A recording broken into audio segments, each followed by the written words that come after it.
Bonjour, mbote na biso, mbote sika bozali, lelo tozali live en direct et à Olive TV, comme toujours na ngonga na biso. Lelo tozali na spécial VIP. Spécial VIP pour la nini, pour na sango ya mawa, tozali na ngona kati ya communauté. Na banza bandeko mingi, de e bandeli ya sango oyo, Olive TV azalaki wana pour na opesa bino sango. En tout cas, merci na Olive TV, na musala ninge zo sala.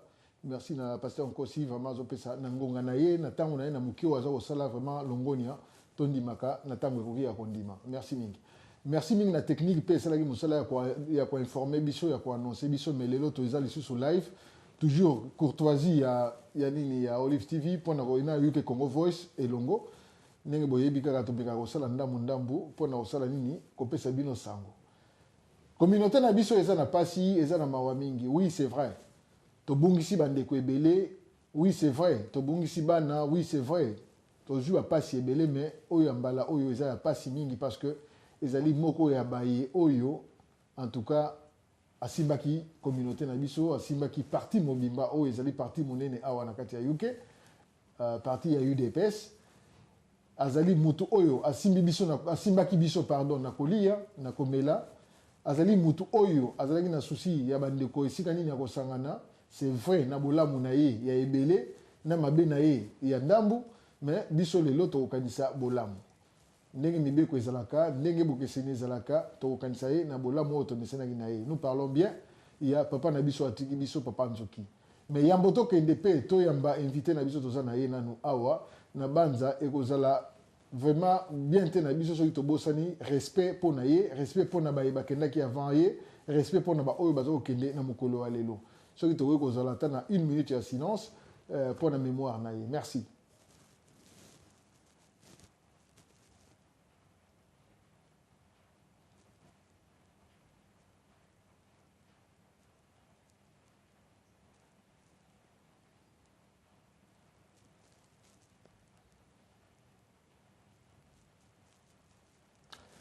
Matondo.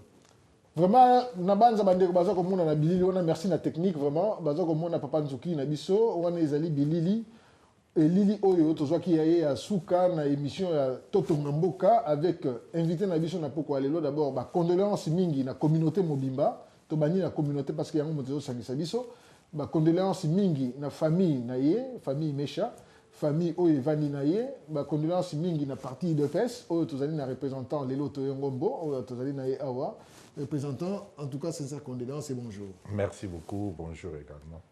Toyoki sango ya mawa, tozu yango vraiment eningisaki biso nyonso na uzazo kumisa kopa ko kumisa meko senga matondo mingi na technique à Olive parce que sango ye Olive abandi koti yango ezali quand même mérite, ezali respect oyo bazali nango pour na mona pe considération nini azalaki nango na motema na biso. Yamboto banda sango tozoki yango ndenge nini esalaki biso ndenge nini représentant. Merci mingi pour notre temps, pour na nyonso ezo salama, bosali nyonso tozo pesa merci mingi na situation ndenge boede na ndenge kopanza sango yo. Situation oyo ndenge komeli biso donc sango wana eyaki vendredi et pardon samedi na pokwa. Tozalaki na mwa ba matanga mibale ezalaki na kati ya communauté donc tokundaki bandeko vendredi na samedi. Samedi parce que mémoire moi pas vendredi tokundaki mwasi ya colonel Motoko. Samedi tokundaki ndeko na biso témoin de Jéhovah Zadikan d'Antiete. Na samedi wana ndel na l'air tozongi na ndaku na ba butu 22h na be robenga biso ke papa Nzuki akufi. Rapidement nalongwaki na ndaku nakomaki epai na ye. Nakutanaki pe na bana bazalaki wana police pa azalaki wana alobi ke falaki baya kotala est-ce que ezali crime to ezali mort naturelle alors bapikisaki ke bato bakokota na chambre place azalaki te ti na l'air ba détective bayaki bamoni ke non ezali mort moko naturelle alors basengaki ke corona fo aya ko récupérer corps akende na yango. Ils sont venus peut-être vers 3 heures du matin. Bayaki, Bazukor, Bakena Yango. Nde sango panzanaki na katia communauté tina mukolo tozali lelo. Donc, si nous comprenons bien, au lobby que police, c'est-à-dire, à Koufagi Nandaku, pas dans la claire, Banamboka Mingi Bazali na mituna mingi bazoko mituna donc à Koufagi Nandaku, beaucoup taki et Bembe Nandaku, nde bayaki kozomo Nandaku. Effectivement, à Koufeli na kati ya ndaku na chambre, baende kozo Bembe na kati ya chambre, babimisi ye bakena ye, corona a sali pe autopsie na ye. Pour libérer corps peut-être lobby. Ok. Lobby, tu as na mozindo te mais il y a un boto que ne parce que vous ala elengi mingite, vous ala malamu mingite, to solo la masolo wana sa ko yeba nanu, ye moko mutu azala ki nani. Papa nzuke azaki nanu moi biographie na ye, nga na titre personnel lokola yo to yeba ki ye, na titre amisala to yeba ki ye, mais bande ko mingo bazolanda biso live na Olive TV, exclusivité na Olive TV. Baza ko yoka biso baza ko landa biso soki to ko faire découvrir bango papa nzuki azaki na yoka boli mingi na ye en tant que personne, en tant qu'ami, en tant que frère et puis en tant que collaborateur na yo na kata musala oyo ya IDPS. Bon, papa nzuki comme tel na kokolo ba tokabola un peu vie na ye na biteni mibale. OK. Toza na partie oyo ezali etali famille na ye. Oyo biso tokokota te famille biologique na ye ezali vie na ye na famille mais tokolobela surtout apport na ye na Congo na IDPS na communauté makambo nyonso asali ngai nayebi papa nzuki ya décédé plus de 20 ans na kati ya IDPS awa na UK naza sûr que kokutana na ya vraiment kovanda kosala mosala ezali na kozongisa yango tokutani ba 20 ans passés donc ba 2004 ba 94 tokutani na ye na ba oyo bayebi de pesi ya temps wana tosali groupe de réflexion ya liboso ya ile pesi na kati ya mboka oyo tozalaki na mwa bandeko ebele na kotanga bakombo te bamosusu nyonso bazali tosali mpe mosala mingi na bango nyonso banda wana toévolue na papa nzuki ti lelo tina ndenga ekokufa akufi comme représentant adjoint donc azalaki deuxième personnalité ya IDPS na kati ya mboka oyo sima na ngai na l'avant akufa wana je peux préciser que le mercredi tosalaki na ye tozopreparaki ordre du jour pour na rencontre tongaki tosala le 15 février tosilisi bon comme d'habitude na ebisi eke bona sala on a ni nazotindeli yango na SMS otala comme ça répondre ngai na tindeli yango jeudi na bengi ye pona meka koyeba ke est-ce que amoni yango eza ndenge nini na apprécier yango ndenge nini jeudi wana yambaki te vendredi moi pe na bengi ezaki te komzaki na bamatanga samedi ndenge ozwa sangoki akufi donc aza mutu moko tosali ne musala mingi vraiment tokodévelopper makambo baœuvre na ye nini asali pe atiki na kati ya communauté. C'est quelqu'un qui a combattu depuis kala na ndenge na yebele na kati ya IDPS donc vraiment eza perte moko munene pona biso na kati ya IDPS. Bien, tozona nous papa Nzuki, ce que tozobengi papa Nzuki ezali par hasard te parce que mutu abengaka papa oyo azali na respect azoi respect ya baninga. Babengaka maman oyo apesi respect amizui respect. Donc tozobengi papa Nzuki tokoka kobenga pe monsieur. Mais na biso na motema na biso azali papa. Aotikala papa malgré que nzoto ekei. En tant que papa Nzuki oyo biso toyebi na communauté toyebi banza olobi totika vie à famille oyo peut-être avec aide d'Abisso, avec collaboration à Olive, on saura qu'est-ce qu'on pourra faire. Le patron est là, le pasteur Nkosi Azali wana, Azo Kamato Yeza Rofungama, Azali pe Morazo contribuer mingi na communauté. Soki to yamba pe famille, on va kozala na direction parce que to sali yango vraiment na lombango. En tant que membre de la communauté, to ke na vie professionnelle, Papa Nzuki azalaki na business oyo biso to yebi bande bandeliti na suka wazotikela biso de amisitia business o ezali awa na Tottenham na kota 76 na yebi une fois donc ndaki suko solo na yebisinga binde kona ngai jangi en tout cas nazana pasi mingi souci mingi na motema parce que bande ko mingi bazoko ya hotelema wa liboso ya shop ba mama mingi bazoko kota souci ça vraiment il me l'a dit directement nazoko yoka souci mingi to luke sika moko oyo bande ko bakoyaka kokutana nde tokomi na Imperium, comme par hasard, et ils ont dit après, Makambuyanini, il y a Imperium,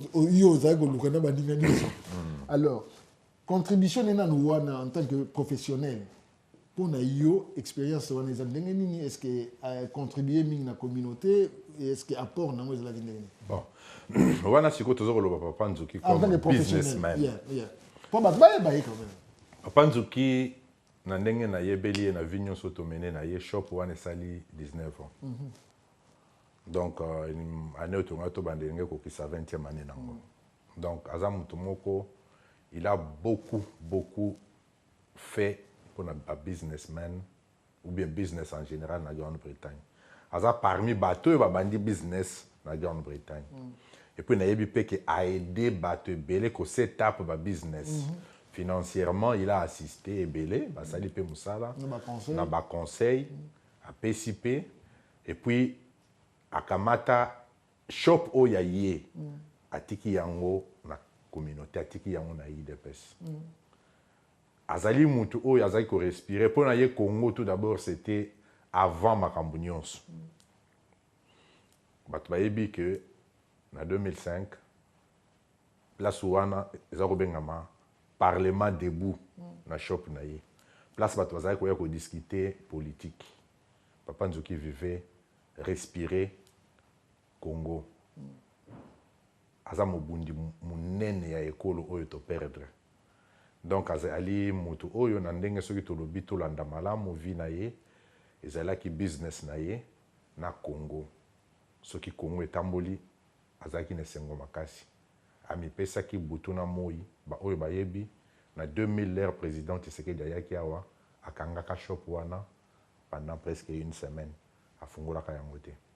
Malgré les pertes et tout ce qui pouvait s'en suivre. Malgré nion so akangaka yango.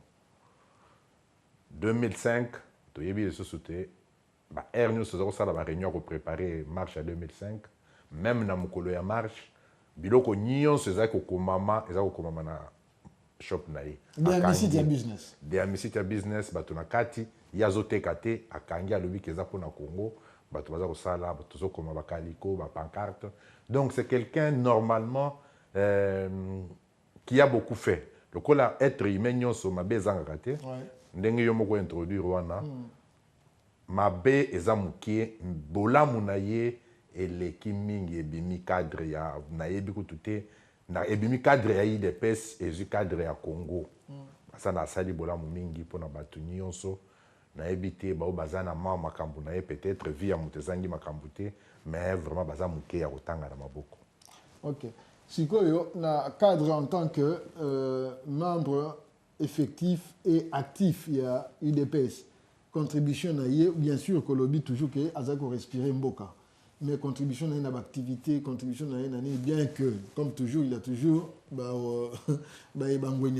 c'est tout à fait normal même nzamba salaka mokili na mibale mais ba apport na ye na kati ya parti yo mutozali wana bozalaki na ye ba expérience nini oyo tikali nango na mutu oyo président bana mboka bako koyeba ke voilà ça là que le boye sans pour autant kota na ba détails politiques ça parce que les autres lobby spécial hommage voilà. Okay. Donc na kokolo baboye et loko aliboso na retenir on a tikali nango na vie na ngai c'est un héros toujours en nombre à travers anaye na se na ba conseil à se supporter bino financièrement moralement physiquement mais azowela beaucoup quantité ndé eloko na retena epai na ye souvenir à malamu ya munene mwana arrivé comme tel azam mutazakolo toujours papa Théo on est là pour te supporter bino bokende liboso.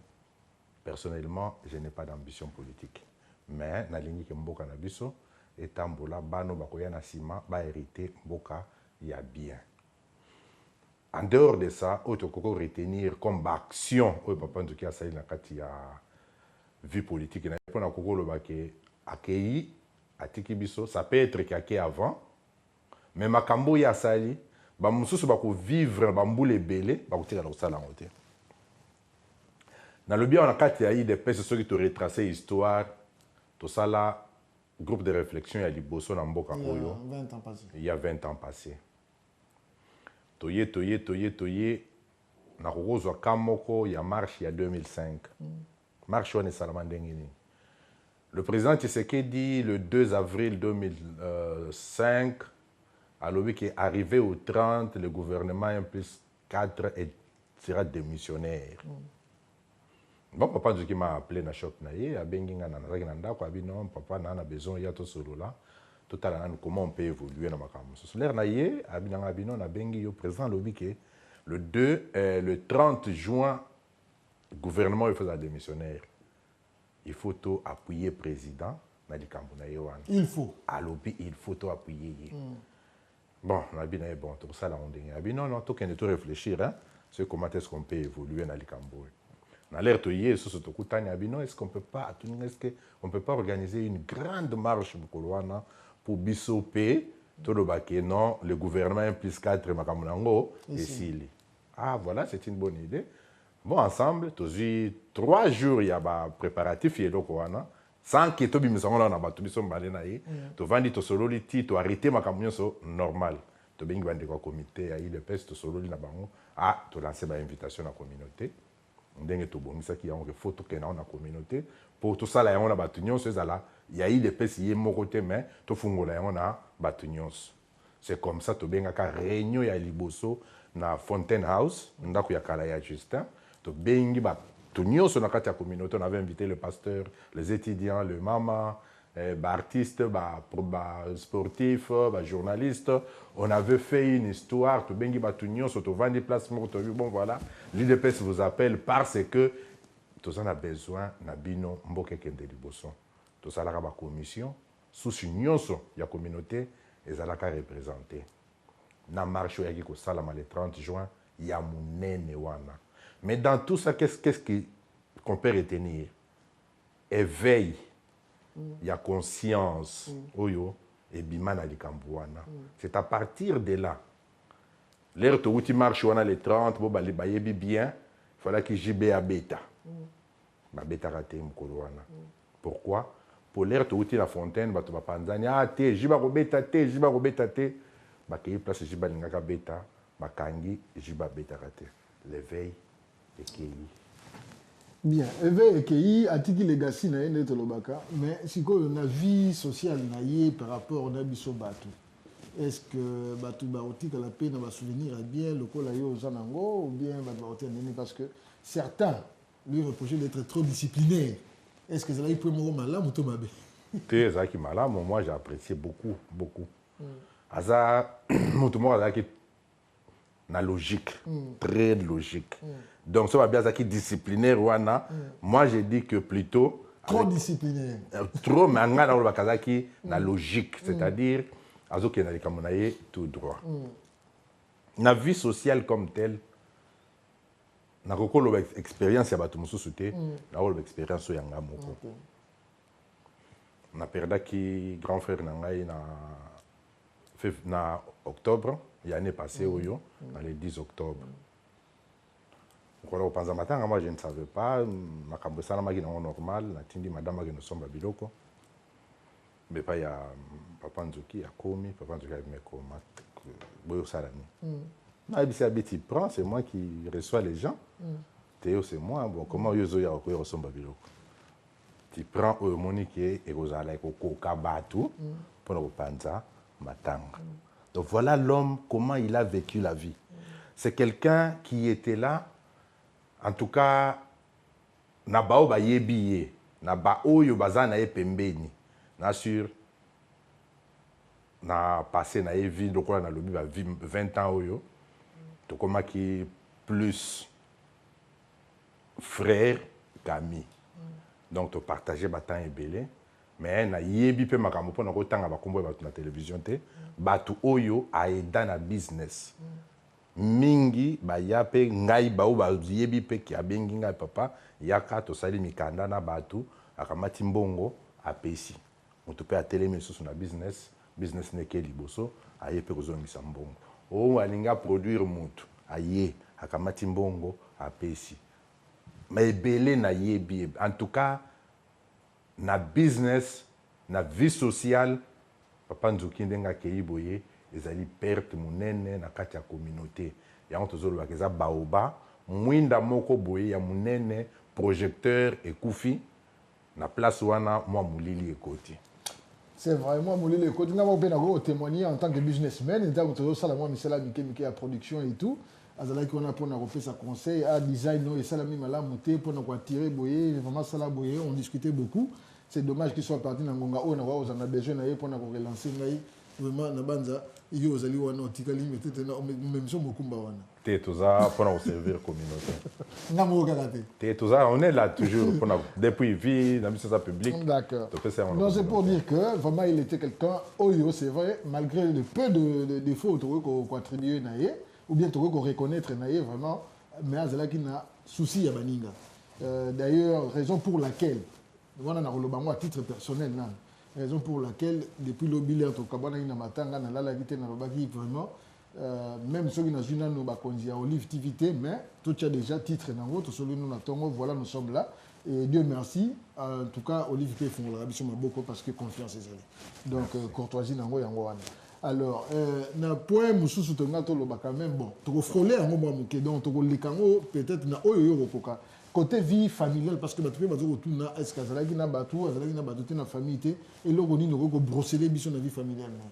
Bon nayebi que awa baza na famille monene baza na 26 Prairie Côte na Watamsto place Matanga ezali famille na yango wana baza vraiment une très grande famille to ko zo mo ba comme parce que mais na bato ba ko zo comme référence lokola ba membre de famille oyo to ko pesa pour na peut-être contact à part bino na cadre de famille UDPS. OK, en dehors de famille UDPS comme Matanga ndenge zo le katozo travailler en symbiose na famille biologique na ye malgré que biso nde toza ko ya epai na bato mais famille ezali boye bibino nyonso ke azali na ba neveu na ye bazali Eli azalaki mingi na shop bato za komona Eli Bombusa ouais tozali na Mesha Bombusa tozali na Fiston Azawana tozali na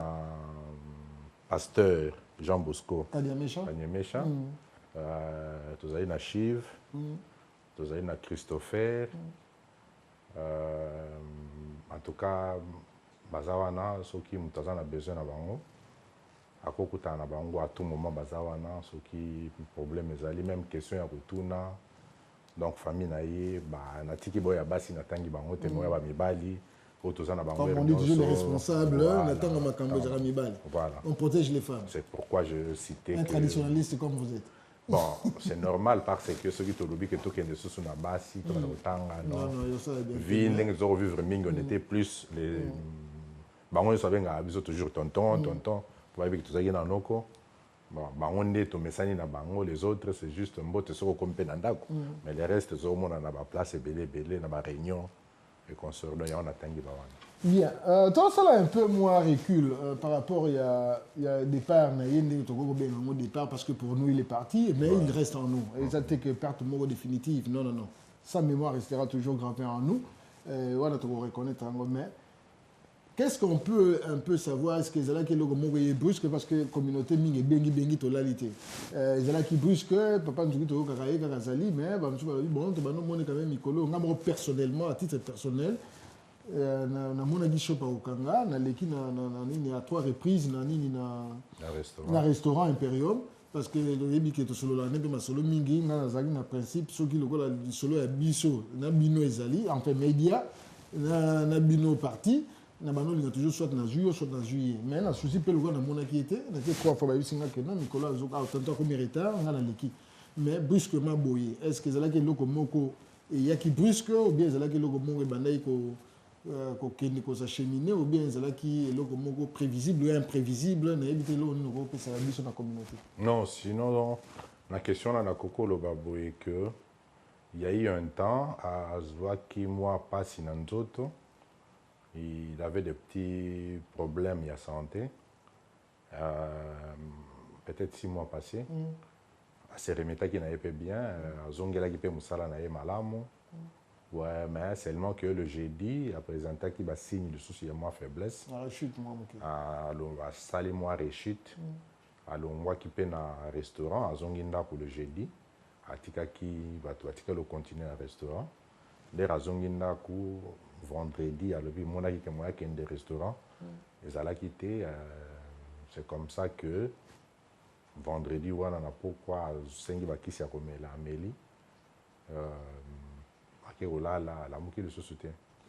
Dommage, vraiment une perte totale dans la communauté, pas une perte comme telle, une perte physique, ça je peux le dire. Et puis bah, pasteur le pasteur Nkosi, pasteur Mpolo, bah, pasteur Ekanda, bah, bah, pasteur Maps, bah, pasteur Mona, bah, on dit que une perte est toujours physique et non spirituelle, n'est-ce pas?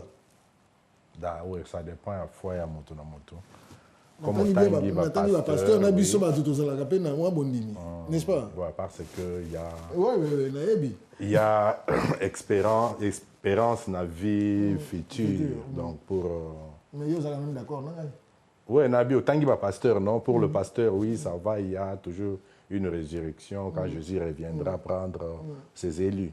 Mais il y a d'autres professions de foi, Moussoussou. Mais on a le but que pour le chrétien, pour le pasteur, la résurrection. Donc il y a espoir qu'on se réveillera encore dans la vie future. Pour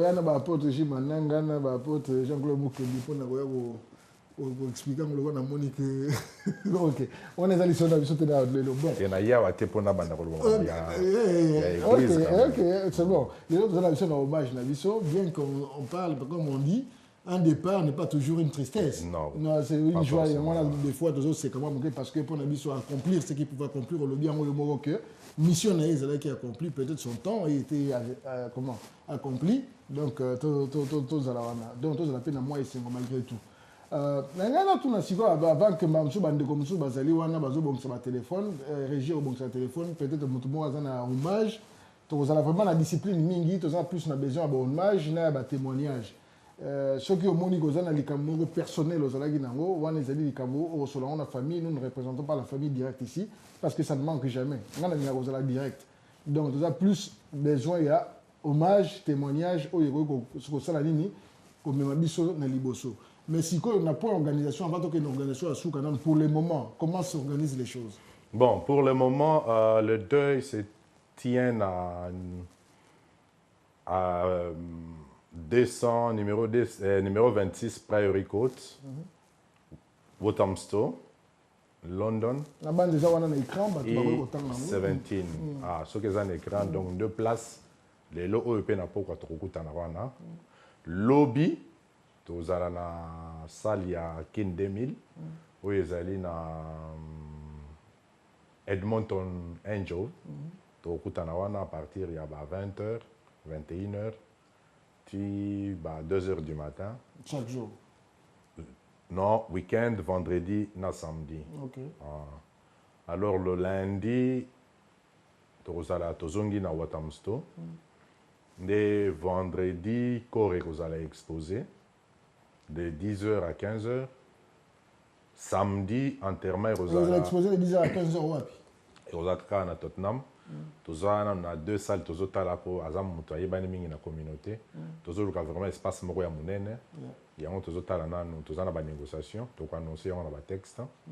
Donc mais vous allez exposer de 10h à 15h à quelque part. Vendredi la semaine prochaine. Vendredi la semaine tous autres. Vendredi le 14. À Okundama le 15 février, à 12h, entre Fourchette à 12h, à 13h, dans le cimetière, il y a City of London, Manor Park. Pardon, Manor Park, oui, tu as dit qu'on a vu ça à Liboso. Alors bonjour, comment on est ici au Benga? Comment on a Joseph, on a bien à Newcastle. Oui. Aujourd'hui, on a tout ce qui papa, nous qui avons na moi aussi, na ban. On te entend. À mon niveau, on a le bac que tout ce qui est question état de famille et vous allez adresser dans mon collaborateur famille. Moi, je suis plus politique. Ok, merci papa Joseph Nabanza qui a beaucoup de respect. Nabanza, limite les parce que tu as l'ingate que le beloko où ils allaient donner la responsabilité à représenter. Merci Mingi. Ok, pour continuer, Obano Lobamano. Ouais, et donc vous allez enterrer dans le cimetière, il y a Manor Park, City of London, Cemetery. Il y a samedi.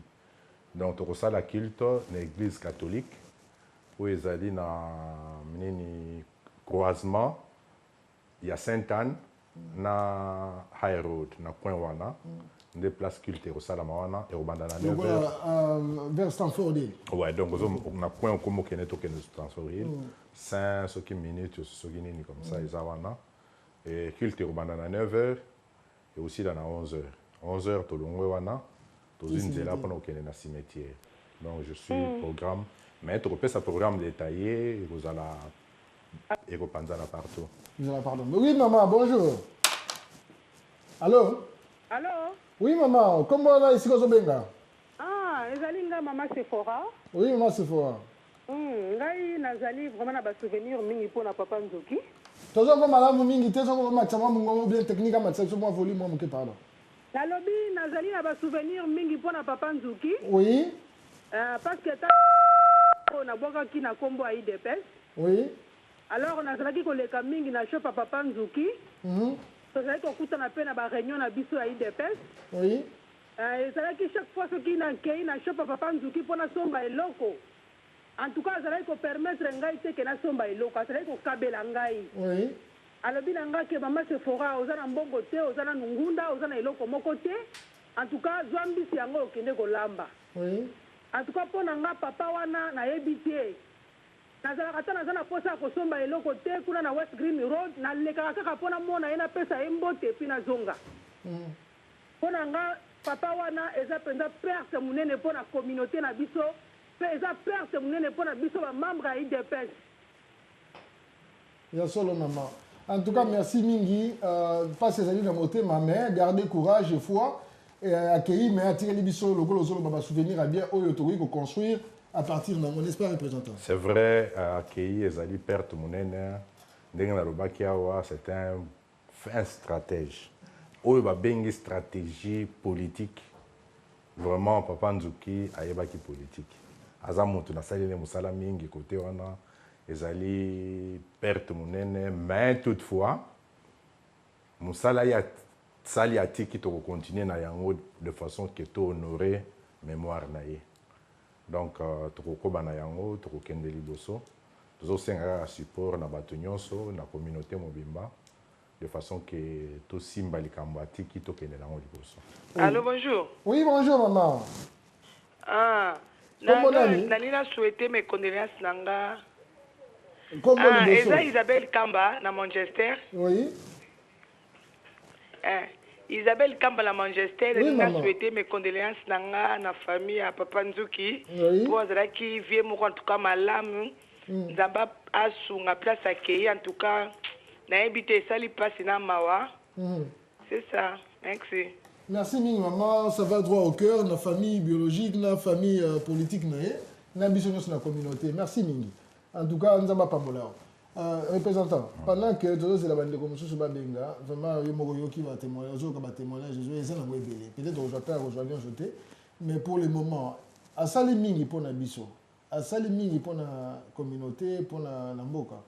Mais si quoi yo, et là on est ni biso, tu vois que ça là pour na yé na mokolo yo, peut-être à 5 ans moté parce qu'il n'a peut-être pas eu ce temps-là.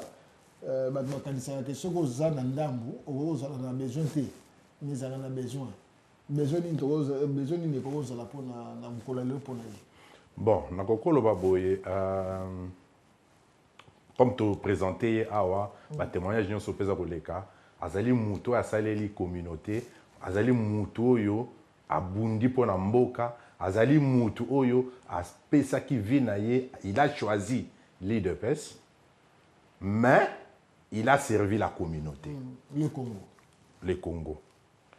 L'unique moyen oyo bisoni on se tokoki ko remercier vi oyo ye a sali awa na mokili oyo, nyonso asali po na mboka na biso, ezali koyana ba contribution na biso. Oui. Allô, bonjour. Oui, allô. Oui, bonjour. Bonjour. Oui, comment on a ici, s'il vous plaît? Ngai René Magna, oui. Nazobenga à partir à Londres. Oui. Nazo passer mes condoléances na famille Papa Nzuki. Oui. C'est parce que Azam Mutu Oyo ayambinga na mboko yo. Oui. Lenga na ye. na acné. Oui. Aza mutu oyo aide ngai, aguide ngai na nyonso oyo ke lelo yo ngai na se retrouver boye. Vraiment à chaque fois que nous avons passé ba difficulté azali mutu azako produire na ba conseil na moment nyonso et que azali ko aider na famille na ngai. Bon, nazo se rappeler kutu petite sœur Falaya na zaki na mbongo kokate aza mutu yo aitsaki na bakiselo aya bongo oyo akozongisela nga ndambo aza mutu asali mingi même mwasi na nga soka ke na shop aza mutu oyo ke aza ko servir ye na oyo nyonso alingaki yango nalingaki lelo ke na témoigner liboso ya bato ke mutu lelo yo ya biso vraiment atiki biso mais vraiment na mitema toza na ye toujours. Merci Papa Rémi, merci mingi vraiment Nzambazala na yo na pour reconnaître valeur à moto. Merci. Alors représentant. Oui, il y a un tolobi boyeke na ba shop nyonso ba pa nyonso mais mingi otoyebi. Ya ba congolais. Ba carnet zawana bato baleka bapesa bambongo na bango. Papa ngo matambola ki atikitiki ba carnet presque partout. Oyo aza na mbongo akewa na komisi kombo bapesi ye sushi mususu etikali. Oyo pa lingi na ndaku aleki na ndaku na adresse eza na tele na écran akewa na bato bazali ka eza wana akotika pe wana. Donc soki pe moyen ezali samedi lobi vendredi na sali ya Papa Kas soki tokutani wana oye pe na contribution na yo. Toza na besoin ete tokunda ye na honneur nyonso oyo ya mérité. Bola mo nyonso ya sali, bato nyonso ya saleli malamu, to reconnaître yango, to la kisape mokili mobimba ete, bitumbo tozo bunda, lelo ezali ye, lobi ekozala ngai, lobi ekozala yo, de façon que, to lela mokili mobimba lela, na ndenge oyo, bato pe ba mona ke oui, muto yo a servir communauté. Donc, cause oyo tozo bundela, eza ya pamba te. Donc, to luka pe moye to tia maboko na poche, to ya na ba quelque chose. Na bandeko baza na ba témoignage ya kopesa. Allô, bonjour. Oui, bonjour. Comme mon est la partie à Manchester, salon Edo à Manchester. Pardon, non, comment bien t'es? La ligue souhaitait une condoléance dans la famille à Papa Nzuki. Oui. Ok, merci mille, vraiment, Nzambazala na yo, vraiment na temps au jupe na biso. Merci mille. Oui, papa. Ouais, nous avons le na bandeko, baza na ba témoignage ya kopesa. Tozu tranche moko de 10h à 15h.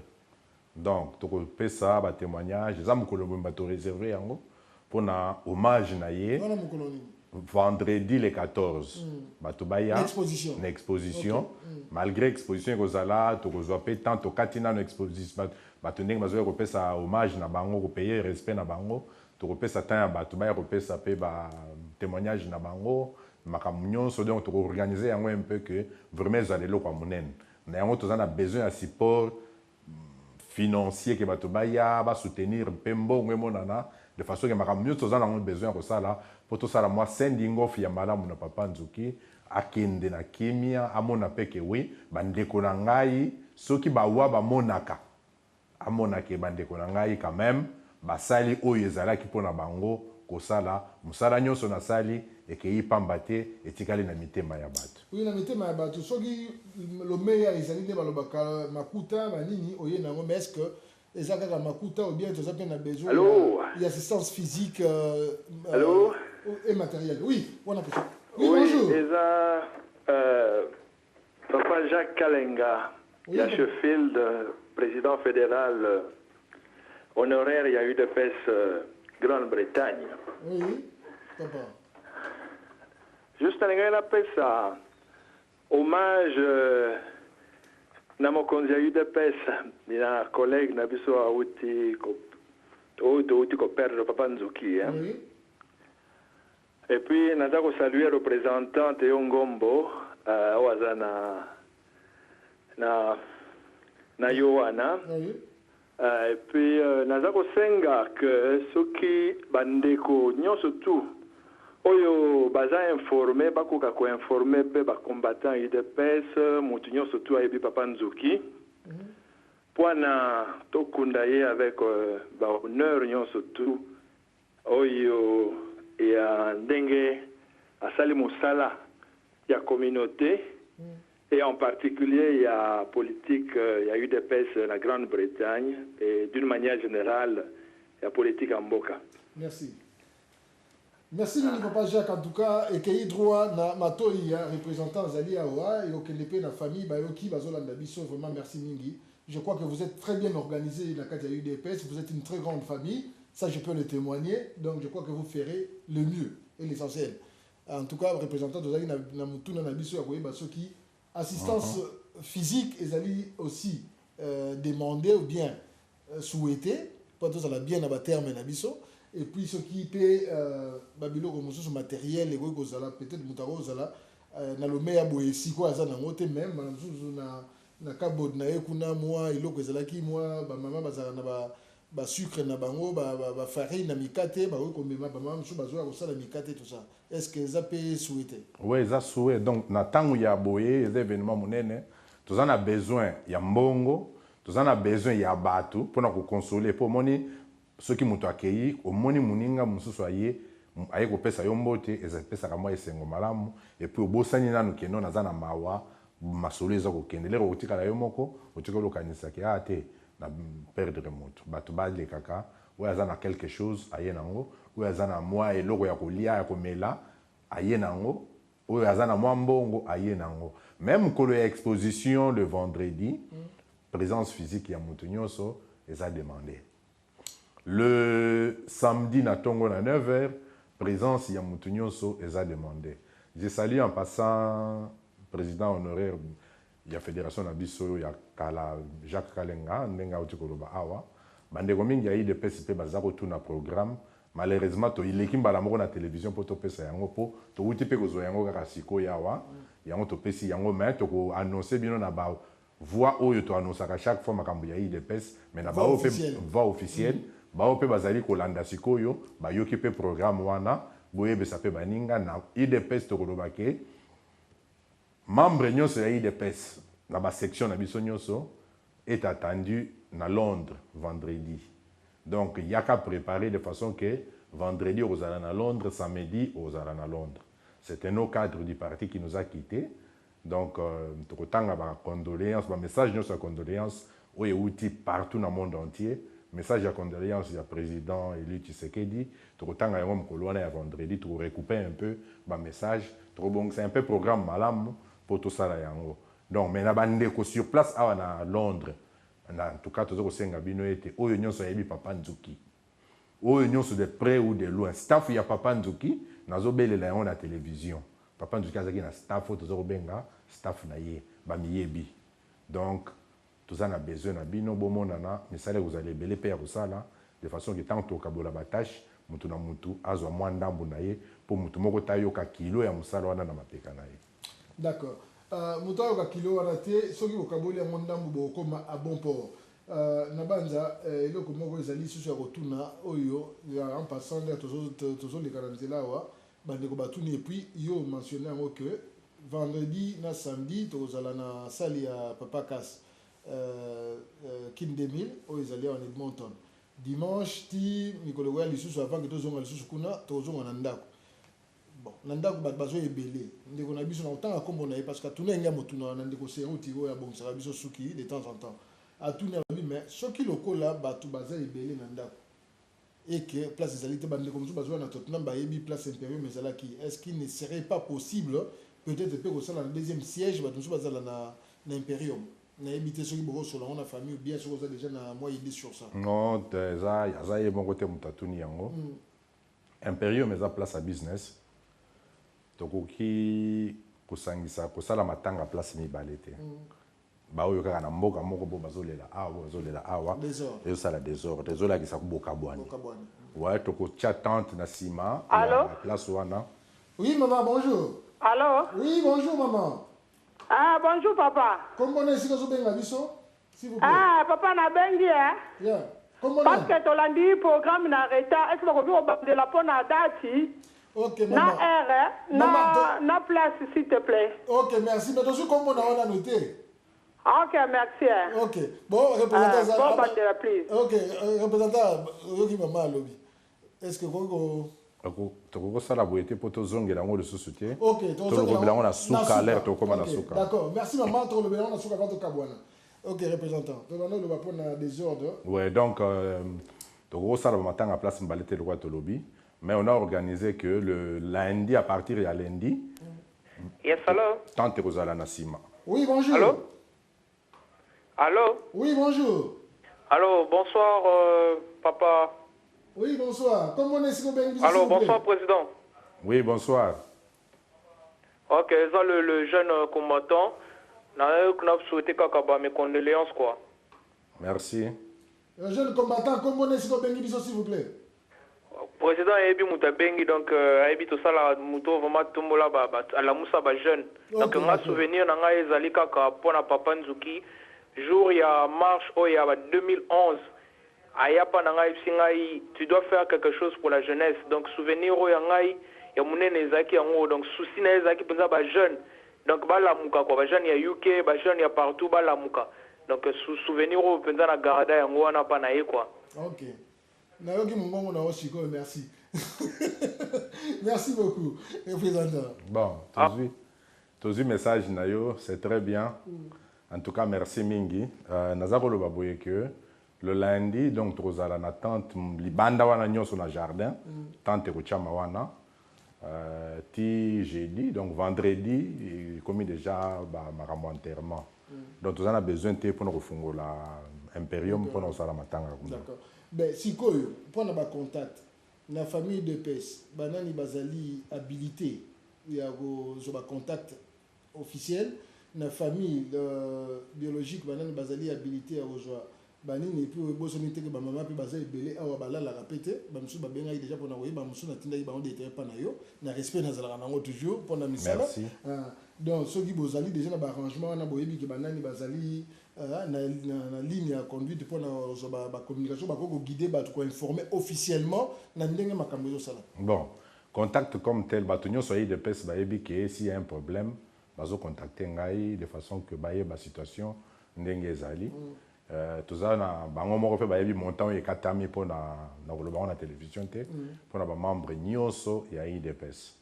Donc o nyonso azo se reconnaître membre ya IDPS montant pesamaki pour nous honorer Papa Nzuki, pour nous repasser yango. Tous en a trésorier fédéral à Zawana, Monsieur Vicky Mwake, Yazo Kongo Lambongo, baza ko aider na Dona Kazumba. Donc nous avons besoin à Bengi Bango. Chaque jour, moko na bango azozala na matanga. Donc ce que Bengi Bango, boyebi numéro na bango au PC. Na niveau ya famille, tous en a Mesha Zawana. Contact nyonso baza nango besoin donc mutu nyonso a contacter Mesha avant peut-être suka ya une émission na opesa numéro na ye de façon que mutu a contacter na kati ya communauté tozali na Papango Mazawana akaboli ba mama place bazali contacter biso nyonso neti mama abengi na Plumstead na côté ya Woolwich ba mama pe kuna banga basangisa mbongo abengi to ebisi oui asengi asangisa mbongo ba mama nyonso place ozali soko monike oui okoki ko aider biso na kokutana na bandambo ya mama pona kosangisa mbongo kongola mbongo malamu mama neti mama Mishape abengaki que voilà papa il fallait na sala musala wana pour honorer papa Nzuki to ebisi oui sala yango mais bozala en contact bino nyonso na papa Ngoma de façon que désordre ezala te to limite que désordre. Parlant du désordre, appel nini au sala na moment oyo na bandeko nyonso bazosala misala na bandeko nyonso bakozala peut-être na doute na bandeko nyonso bakozala na message appel nini ya discipline bien nini kozala na ona parce que ngongi bandeko poussa. Bon, na appel otoko lo bezali ke pesa mbongo na yo sala musala na yango. C'est-à-dire que pesa mbongo oyo yebite ke kokoma te pa ya bato baza organiser matanga. Muto apesi mbongo libanda senga sushi na yo uzala na Russie na yo ke o contribuer. Même ce que moni ngai na ye pai na yo moni nga na nzela. Soko pesi nga mbongo e kozana na sushi te ko pesa te. Pesa mbongo ne pai na ngai na ko pesa yo sushi ke osimbi ke valo contribuer na matanga papa Nzuki. Ndelo ko senga mutu nyonso. Oya koya na ndaku kaye ezali akomi na kaye. Donc, ezala biloko te qu'il y a des ordres, mutalokoti koto yo, tant mususu kokomate et osala musala te. To canaliser makambo nyonso ezala place moko. Bato IDPS ba yebi ba pesa na bato IDPS. Bato nyonso a communauté basangani ba pesi na kati ya communauté. Bandeko ba pasteur na église boza ba force monene na kati ya communauté. Mukolo ya yenga dimanche soki pe possibilité ezali. Moi sadaka mukie ate bimindambu boye na yango ekosalisa toujours ekosombata moi kazi mibale ya koka bato bakomela mukolo wana na suka ya matanga. Donc tozo lancer appel na ba pasteur oyo ba yebi pe ke Papa Nzuki ba pasteur ba yebi ke tosala musala ebele na Papa Nzuki to solola ebele na ba pasteur aza mutu oyo to accompagner musala ya communauté vraiment na ndenge ya munene. Donc to meka pasteur nyonso tozo lancer appel le cas moyen que tout ça là pour tout qui est délivré. Boye attends moi sadaka ya muke mukolo ya dimanche et kozala malamu. Bien, donc mani okoma na suka totoka na ngonga mingi te avant de kende tozana na ngonga mibale ya public numéro ya Mesha pendant que ozo koluka yango na otanga peut-être communiquer moko et puis programme ya nini ya soki peut tozana communiquer moko ya kopesa bien mutu moko alinga benga biso ya suka to ya mbaye. Bon, nous avons communiqué en passant et outil na pastoral Pakourou ils ont dit que pardon l'état de Zolukango ceux qui ont après déjà c'est parce que nous avons live ils ont vidéo que ça vraiment ok ils ont dit rencontre il y a ma maman il y a Londres ils ont dit le samedi 22 mars 2014 donc rencontre il y a ma maman il y a Londres. Oui, Benami na Pakourou. Donc, samedi 22 mars 2014, à partir de 14h, na place où vous allez communiquer un peu plus tard. Donc, ma maman à Londres a déjà que vous allez mobiliser le 22 mars. On a un message outil, la maman responsable, maman Jacqueline Polo et Kanda. Donc, on peut se donner la précision, tout ça, on a pour Nabino, le col à l'élo, tu peux s'y communiquer, tu peux s'y nini, tu peux s'y tu y a na makasi na yo, tu y a na makasi na biso. Olive asali makasi na ye ezali pona musala na biso to bana ko reconnaître ba valeur ya batu oyo bazo ko sala misala et puis to bana ko pesa bango lokumu wana en tout cas biso na yoke Congo Voice et puis avec Olive TV toujours mikolo ne tozali wana tozali ko sala iloko wana ke muto asali valeur na ye lokola yo sala musala na yo ata soki il faut na longolo ekoti jour wana na longolo ekoti ezali nango lisumuti. Alors ce que tozali numéro à Meshaman. Merci beaucoup Jean-Guy, bon, numéro à Mesha, il y a un contact au niveau de la famille. Ils allaient 079 61 20 88 52. Ok. Donc 079 61 20 88 52. Ce que je moto bengi biso na numéro on bengi représentant to pesa yango lisusu pour na bato balingo contacter famille. Bah, on va contacter les représentants des alliés. Bon, programme rapidement. Voilà, programme rapidement pour conclure. Lobby vendredi, bisogno sotozali. Donc vendredi na samedi, matanga kolongwa na Watamsto et qui na salle ya papa Kaskin 2000. Trotambu sa ba texto na ba adresse na yango nyonso. Et puis vendredi le 14 de 10h à 15h, tous na exposition ya corps et rozala na place où tu peux s'appeler sous support tozina nous tous on a deux places tous on négocier oui au Simba mais zaka ka na Tottenham et Rosalawana samedi et culte Rosala l'église catholique où ils na coin il y a Sainte-Anne na High Road donc tu recoutes na wana na 9h to longo wana 11h to ke cimetière 12h 12h30 enterrement et salemi. Merci. Merci mingi to komi na suka penda na émission na biso avant to kende na ngeli na loba eloko moko to bouscula ki programme ya lelo vraiment bolimbisa biso pour na baye balanda émission santé mais o ezaki vraiment très importante. Merci na Olive TV surtout na passer coach à comprendre que to changer programme EP. En tout cas merci na papa na biso représentant Théo Ngombo o na juna lombangu a hésité te aye akati makambo nyonso. Merci mingi mais na bande ko pe na ngina loba to ça na musala la communauté.